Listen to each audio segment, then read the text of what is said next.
Hi hello welcome to our channel. నేను మీ సిరి.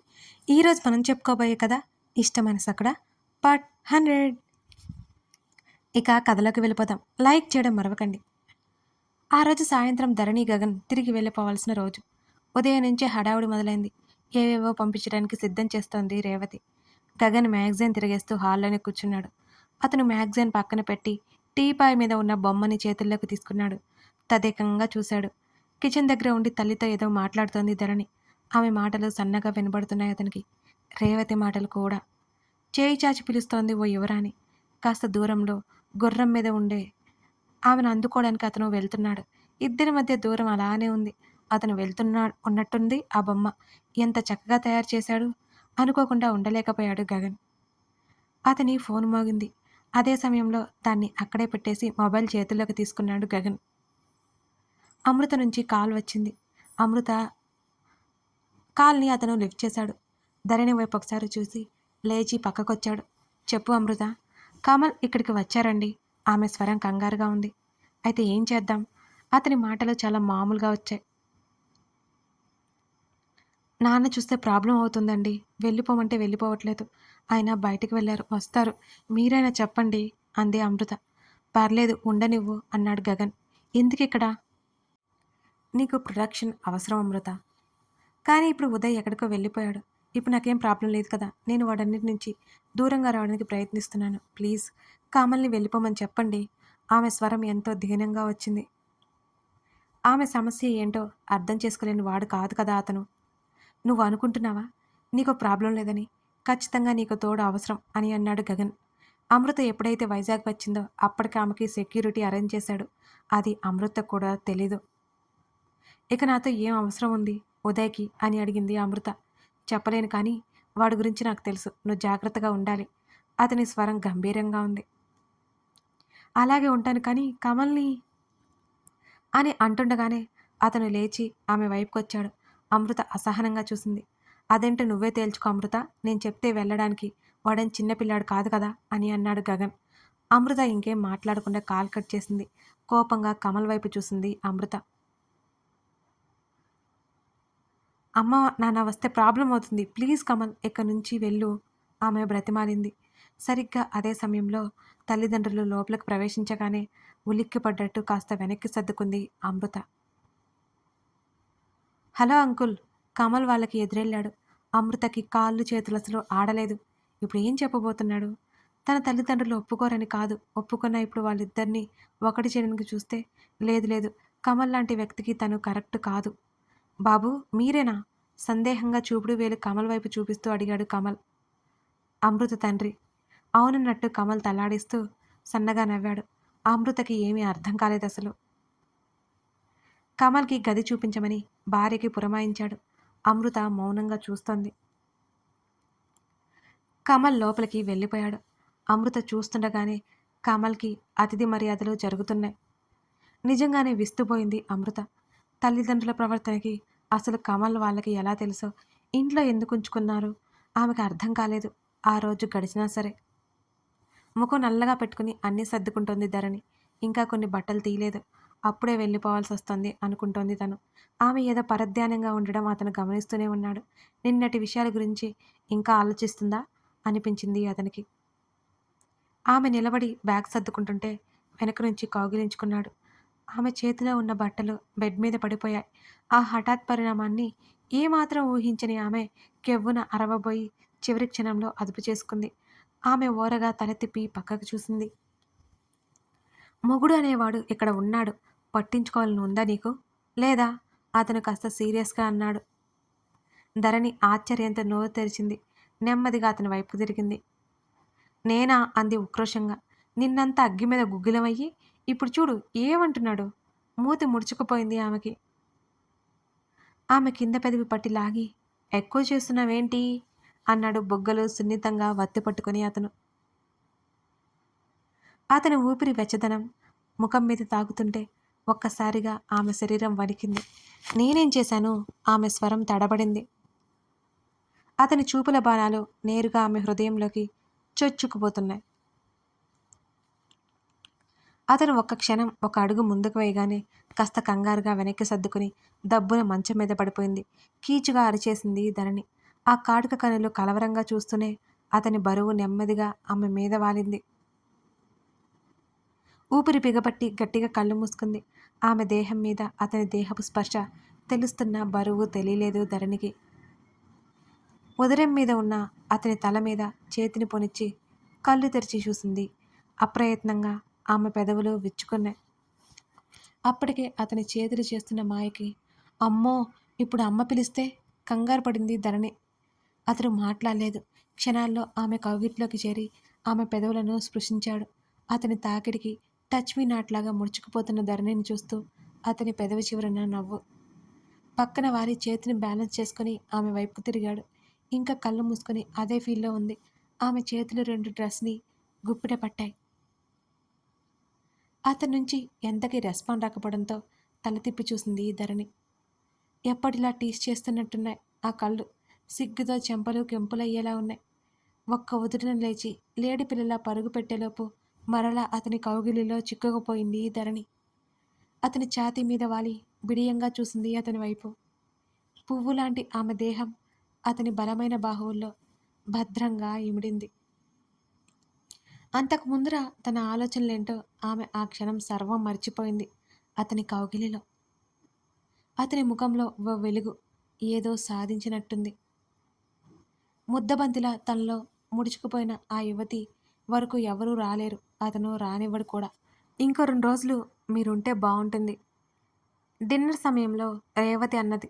ధరణి ముఖం ముడుచుకుని కూర్చుంది. అంత హఠాత్తుగా తన్ని తీసుకెళ్లాల్సిన అవసరం ఏమిటో గగన్ వైపు కళ్ళు తిప్పి చూసింది. లేదత్తా, చాలా ముఖ్యమైన పని ఉంది. సరిచేయాల్సిన లెక్కలు చాలా ఉన్నాయి అన్నాడు అర్థమై కానట్టు. పోనీ ఈ ధరణి, నువ్వేమైనా ఉండవే అన్నది రేవతి. పతివైపు అలకబూనిన చూపులు విసిరింది. ఉంటే ఉండమనత్తా, నాకేం అభ్యంతరం లేదు అన్నాడు ఓ నవ్వు విసిరి. ధరణి ఈసారి రోషంగా చూసింది. ఉండవే నువ్వు? కూతురు వైపు ఆశగా చూసింది రేవతి. కక్కలేక మింగలేక అతని వైపు కోపంగా చూసుకుంటూ తల్లి వైపు చూసింది. ఇరికించడంలో ముందుంటాడు. తను ఇక్కడ ఉండదానే కదా అలా చెప్పాడు. ఈసారి వచ్చినప్పుడు ఎక్కువ రోజులుంటాలే అన్నది ముభావంగా ధరణి. ఆమె తన దగ్గర తప్ప మరొక దగ్గర క్షేమంగా ఉండలేదని అతనిలో ఆ ఇన్సెక్యూరిటీ ఫీలింగ్ అలాగే ఉండిపోయింది. అందుకే ఆమె కోసం పరుగుల మీద వచ్చేశాడు. తన దగ్గర మాత్రమే జాగ్రత్తగా ఉండగలదు అని అతనికి అనిపిస్తుంటుంది. రేవతి ఎంతో భారంగా కూతుర్ని సాగనంపింది. హైదరాబాద్లో మరో 2 రోజుల్లో పని ఉందని తండ్రి చెప్పడంతో ధరణి కాస్త ఉత్సాహంగా మారింది. అక్కడ వరకు వచ్చి అమృతని కలవకుండా వెళ్ళిపోతున్నందుకు ధరణికి కాస్త బాధగానే ఉంది. ఇద్దరు మిడ్ నైట్ ఫ్లైట్కి బయలుదేరారు. ఇంటికి చేరుకునేసరికి తెల్లవారుజామైపోయింది. వాళ్ళు వస్తున్నారని తెలిసి ఉదయాన్నే లేచి హాల్లో ఎదురు చూస్తోంది మాలవిక. అత్తని చూడగానే ఓపికొచ్చింది ధరణికి. అత్త చూడు, అప్పుడే తీసుకొచ్చేశాడు. తన అత్తయ్యకి కంప్లైంట్ ఇచ్చింది. ఇంకా బయటే గగన్ ఉన్నాడు. నువ్వైనా ఉండొచ్చు కదా. మాలవిక ఏమీ తెలియనట్టే అడిగింది. మీరందరూ భలే చెప్తారత్తా అని చిన్నగా అరిచి మెట్లెక్కి పైకెళ్ళిపోయింది ధరణి. అతను రావడం తల్లి పక్కనే కూర్చున్నాడు. వెళ్ళి రెస్ట్ తీసుకో గగన్, ఇంకా 4 కదా అయింది. కొడుకు చెంప మీద ప్రేమగా చేయి వేసి చెప్పింది మాలవిక. 2 రోజులు కొడుకు చూడకుండా ఎన్నో రోజులైనట్టుంది ఆమెకి. అని ఒళ్ళు విరుచుకుని మామ్ అన్నాడు. ఏంటన్నట్టు చూసింది మాలవిక. ఇవాళ నువ్వు శకుని మామని పలకరించిరా అన్నాడు. ఏమైంది అతనికి? నిజంగానే అర్థం కాలేదు మాలవికి. వెళ్ళు, నీకే తెలుస్తుంది అని ఆ గది వైపుకు నడిచాడు. ఎక్కువ రోజు ఆలోచించలేదు ఇక మాలవిక. నిద్రమత్తుగా ఉంటే ఆవిడ కూడా గదిలోకి వెళ్ళిపోయింది. అతను వెళ్ళేసరికి ధరణి బెడ్ మీద పడుకుని ఉంది. ఆమెకి నిద్రమత్తుగా ఉంది, కానీ నిద్ర పట్టలేదు. గగన్ వచ్చిన అలికిడికి వినిపించగానే అలకతో కళ్ళు తెరవలేదు ధరణి. ఆమె పక్కన చేరి ఆమె ముఖం వైపు పరీక్షగా చూశాడు. ముఖం కడుక్కున్నట్టు ముందర జుత్తు కాస్త తడిచి ఉంది. బొట్టు పిల్ల ఏంటో పడిపోయినట్టుంది. లేదు, కనురెప్పల చాటున కనుగుడ్లు నెమ్మదిగా కదులుతున్నాయి. ఆమె నిద్రపోలేదని అతనికి తెలుస్తూనే ఉంది. ఆమె నడుము చుట్టూ చెయ్యేసి దగ్గరికి లాక్కున్నాడు. ధరణి కళ్ళు ఎత్తి చూసింది. అలసట తాలూకా ఆ కళ్ళు క్షణానికి ఒకసారి వాలిపోతున్నాయి. నిద్రొస్తుందా? ఆమె చెంప మీద వేలతో తడుతూ అన్నాడు. అవును కాదన్నట్టు అడ్డంగా తల ఊపబోయి అవ్వక అతని దగ్గరగా జరిగి అతని హృదయంలో ముడుచుకుంది. అక్కడి నుంచి రావడం సడన్గా జరగడంతో డిస్టర్బ్గా ఉందని అతనికి అర్థమైంది.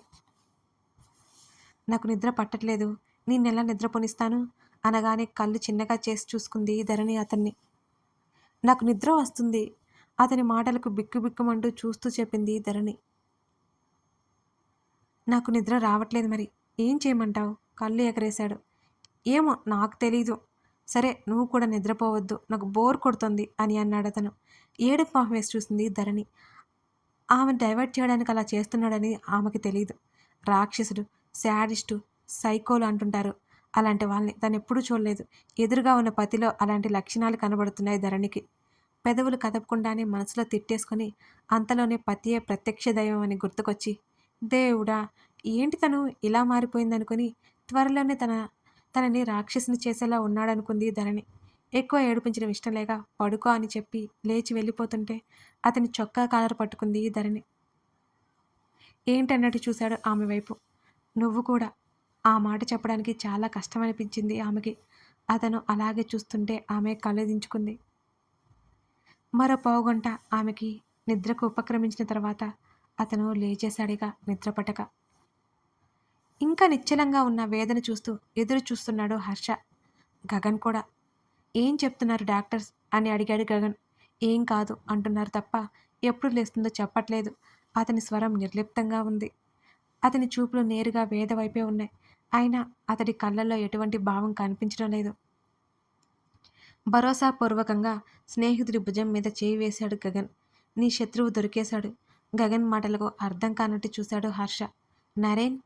అయినా దేని మీద ధ్యాస లేనట్టు మౌనంగా ఉన్నాడు హర్ష. ఇప్పుడేం చేద్దాంరా? ఇదంతా చేసింది వాడి బాబు. వాడు ఇంకా చావు బ్రతుకుల మధ్య ఉన్నాడని తెలిసింది. అతని స్వరంలో మళ్ళీ నిర్లిప్తత. నువ్వేం చేయొద్దు, నేను చేస్తాను అన్నాడు గగన్. అతని స్వరం అదోలా మారిపోయింది. అచ్చు లేడీని వేటాడే ముందు చిరుతలాగా ఉన్నాయి అతని చూపులు ఆ క్షణం. వాడు ఇండియాలో లేడు కదరా, రప్పిద్దామన్నాడు గగన్. ఎలా అని అడిగాడు హర్ష. అదంతా నేను చూసుకుంటాను కానీ నువ్వు వర్రీ అవ్వకు అంటూ హర్ష భుజం తట్టి వెళ్ళిపోవడానికి అన్నట్టు లేచాడు. గగన్ ఏంటన్నట్టు చూశాడు హర్ష. మేఘన. అతని కళ్ళు చిన్నవయ్యాయి. మేఘన కాల్ చేసింది అన్నాడు. ఆ మాట విన్న కొన్ని క్షణాల పాటు అతడు స్తబ్దుగా అయిపోయాడు. అంతలోనే తెప్పరిల్లి, నీకు కాల్ చేస్తే నన్నేం చేయమంటావు అని అడిగాడు విసుగ్గా గగన్. ఇండియా వస్తుందట అని అడిగాడు. ఇవన్నీ నాకెందుకు చెప్తున్నావు? నీకోసం వస్తున్నప్పుడు నీకు కదా చెప్పాలి అని లేచి వేద దగ్గరికి వెళ్ళాడు హర్ష. ఆమెకి మెడిసిన్స్ వేయాల్సిన టైం ఉంది. టాబ్లెట్ వాటర్లో కలిపి మొత్తం కరిగిపోయే వరకు చూసి స్పూన్తో నెమ్మదిగా నోట్లో పట్టించాడు. ఆమె చాలా కష్టంగా గుటక వేస్తుంది. గగన్ వెళ్ళి ఆమె తలని కాస్త పైకెత్తి పట్టుకున్నాడు. నర్స్ ఉండాలి కదా అన్నాడు గగన్. ఈరోజు లీవ్ కావాలని అడిగింది అని హర్ష అన్నాడు. సరే నేను బయలుదేరుతాను. మేఘన గురించి గగన్ ఏమైనా అడుగుతాడేమని చూశాడు హర్ష. అతనేమీ అడగలేదు. పెద్దగా ఆశ్చర్యపోలేదు హర్ష అతని గురించి తెలిసి. గగన్ అక్కడి నుంచి వెళ్ళిపోయాడు. డోర్ లాక్ చేసి వేడి నీళ్లతో ఆమె శరీరాన్ని శుభ్రం చేసి బట్టలు మార్చాడు. ఒంటరిగా ఉన్నప్పుడు ఎన్నోసార్లు అతని కన్నీళ్లు ఆమె దేహాన్ని తాగాయో లెక్కే లేదు. ఎప్పుడు క్లాస్ తీసుకుంటూ ఏదో ఒకటి చెప్తూ కవ్విస్తూ ఊరిస్తూ తిట్టేస్తూ కొట్టేస్తూ అరిచేస్తూ తనని ఎంతగానో ప్రేమించి తన వేదకి ఈ పరిస్థితి రావడానికి కారణం తనే. తన శరీరం మీద పడాల్సిన దెబ్బ ఆమె మీదకు తెచ్చుకుని ఈ పరిస్థితుల్లోకి వెళ్ళిపోయింది. ప్రాణాలకు తెగించే ప్రేమ ఉంది ఆమెకి తన మీద. అతను ఎప్పుడైనా అనుకున్నాడా? లేదు కదా. అతని మనసు తేరుకోలేనంత భారంగా అయిపోయింది. ఆమెకి ఏమీ కాదని తనకు దాన్ని ధైర్యం చెప్పుకుంటూ రోజులు వెళ్లదీస్తున్నాడు హర్ష. కథ కొనసాగుతోంది. నచ్చితే లైక్ చేసి కామెంట్ చేయండి. చెప్పడం మర్చిపోయానండి, మన కథ 100 భాగాలు పూర్తి చేసుకుంది. Thank you for supporting me. Thank you so much.